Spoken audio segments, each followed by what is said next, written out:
Преди време ви разказах за моя приятел Ератостен и как е измерил обиколката на Земята с неговата пръчка. И леле, бая хора имаха коментари по темата. Някои по-разбираеми от други. Признавам, че ключовия момент в историята обясних доста бързо и реших, че ще е удачно да разясня някои сметки малко по-бавно и в процеса да отговорим на въпросите.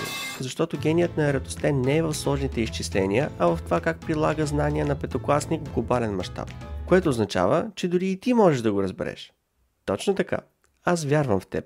Но да направим крачка назад и да разясним две основни хватки. Първо, това са две успоредни линии. Ако ги пресечем с трета, се получават ъгли. И някои от тези ъгли са еднакви. Например, тези ъгли са еднакви един с друг, както и тези ъгли. Второ, това е кръг. Всяка линия, забита перпендикулярно в повърхността му, минава през центъра на кръга. Ако имаш две такива линии, те ще се срещнат в неговия център.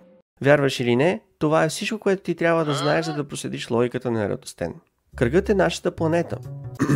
Надявам се, това не трябва да го обяснявам.